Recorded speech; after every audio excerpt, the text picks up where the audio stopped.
अस्सलाम वालेकुम दोस्तों, आज की इस डिटेल वीडियो में हम बात करने वाले हैं एक बहुत फेमस और पावरफुल एंटीबायोटिक इंजेक्शन के बारे में, कैलामॉक्स 1.2 ग्राम आईवी इंजेक्शन। इस वीडियो में आप जानेंगे कैलामॉक्स क्या है, इसका यूज़ किन डिजीज़ में होता है, दोस्तों डोज कितनी होती है, आईवी कैसे लगाई जाती है, साइड इफ़ेक्ट्स क्या हैं, किन लोगों को नहीं लेना चाहिए और बहुत सी इम्पोर्टेंट मेडिकल इन्फॉर्मेशन। अगर आप मेडिकल स्टूडेंट हैं, नर्स हैं, फार्मासिस्ट हैं या जनरल नॉलेज के लिए सीखना चाहते हैं तो वीडियो को एंड तक ज़रूर देखें। कैलामॉक्स क्या है, सबसे पहले समझते हैं कि कैलामॉक्स असल में है क्या। कैलामॉक्स एक एंटीबायोटिक इंजेक्शन है। इसमें दो मेडिसिन होती हैं, अमोक्सिलिन और कैल्वुलेनिक एसिड। ये कॉम्बिनेशन मिलकर बैक्टीरिया को किल करता है। अमोक्सिलिन बैक्टीरिया की वॉल को डिस्ट्रॉय करता है, जबकि क्लेवुलेनिक एसिड बैक्टीरिया की रेजिस्टेंस को रोकता है। इसी वजह से ये इंजेक्शन स्ट्रॉन्ग इन्फेक्शंस में यूज़ होता है। आईवी का मतलब क्या है, बॉक्स पर लिखा होता है आईवी।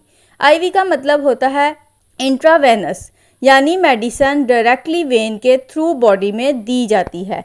इसका इफ़ेक्ट जल्दी होता है और स्वेयर इन्फेक्शन में डॉक्टर्स इसी रूट को प्रेफर करते हैं।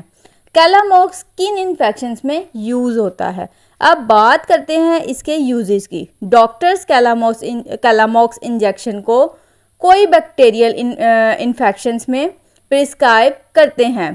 कैलामॉक्स किन इन्फेक्शंस में यूज़ होता है, अब बात करते हैं इसके यूजेस की। डॉक्टर्स कैलामॉक्स इन्फेक्शन को कई बैक्टीरियल इन्फेक्शन में प्रिस्क्राइब करते हैं।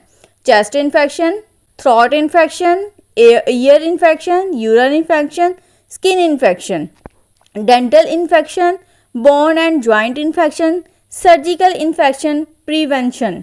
चेस्ट इन्फेक्शन में प्नीमोनिया, ब्रोंचिटिस, थ्रोट इन्फेक्शन में tonsils, sore throat infection, ear infection में middle ear infection, urine infection में यूटीआई, स्किन इन्फेक्शन में वॉन्ड्स, डेंटल इन्फेक्शन में severe tooth abscess, bone and joint infection, surgical infection prevention. Operation के बाद infection रोकने के लिए भी दिया जाता है, लेकिन याद रखें ये वायरल इन्फेक्शन में काम नहीं करता, जैसे flu, viral fever, common cold. Dose कितनी होती है, अब सबसे इम्पोर्टेंट चीज़ डोज। अडल्ट्स में कॉमनली 1.2 ग्राम आईवी हर 8 घंटे या हर 12 घंटे के बाद दी जाती है। डॉक्टर पेशेंट की कंडीशन देखकर डिसाइड करता है। स्वेयर इन्फेक्शन में ज़्यादा फ्रीक्वेंट डोज दी जा सकती है। चिल्ड्रन में डोज वेट के हिसाब से होती है, इसलिए कभी भी अपनी मर्ज़ी से डोज यूज़ मत करें। इंजेक्शन कैसे तैयार किया जाता है, अब बात करते हैं प्रिपरेशन की। कैलामॉक्स पाउडर फॉर्म में होता है। इसमें स्टेरॉइल वाटर मिक्स किया जाता है, फिर स्लो आईवी इंजेक्शन दिया जाता है या आईवी ड्रिप में मिक्स किया जाता है। इम्पोर्टेंट बात, ये इंजेक्शन सिर्फ ट्रेंड मेडिकल स्टाफ लगाए, घर पर खुद से यूज़ करना डेंजरस हो सकता है। अब हम बात करते हैं इसके साइड इफ़ेक्ट्स की। हर मेडिसिन की तरह इसके भी साइड इफ़ेक्ट्स हो सकते हैं। कॉमन साइड इफ़ेक्ट्स में nausea, vomiting, loose motion, injection side pain, rash और सीरियस साइड इफ़ेक्ट्स में allergy, swelling, breathing difficulty, severe diarrhoea.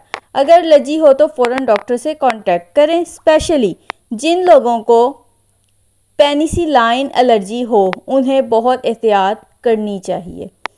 अब हम बात करते हैं कि किन लोगों को एहतियात करनी चाहिए। ये इंजेक्शन यूज़ करने से पहले डॉक्टर को ज़रूर बताएं। अगर आपको लीवर डिजीज़ है, किडनी प्रॉब्लम है, प्रेगनेंसी है, ब्रेस्ट फीडिंग करा रही हैं, किडनी पेशेंट में डोज एडजस्ट की जाती है। इम्पोर्टेंट वार्निंग्स ये हैं कि एंटीबायोटिक कोर्स कंप्लीट करें, बीच में बंद ना करें, सेल्फ मेडिकेशन अवॉइड करें, हर फीवर में एंटीबायोटिक यूज़ ना करें। गलत एंटीबायोटिक यूज़ से रेजिस्टेंस डेवलप होती है और फ्यूचर में मेडिसिन के इफ़ेक्ट कम हो जाते हैं। स्टोरेज भी इम्पोर्टेंट है, ड्राई प्लेस में रखें, डायरेक्ट सनलाइट से बचाएं, चिल्ड्रन से दूर रखें। रिकंस्टिट्यूट इंजेक्शन को डॉक्टर की इंस्ट्रक्शन के मुताबिक यूज़ करें। Thank you so much for watching this complete guide on Calamox 1.2 gram IV injection. I hope this video helped you understand its uses, doses, side effects and important precautions. If you found this video useful, don't forget to like the video, share it with others, subscribe to the channel and press the bell icon for more medical and healthcare videos. If you have any questions or want a detailed video on another medicine, let me know in the comments below. Take care, stay healthy and see you in the next video.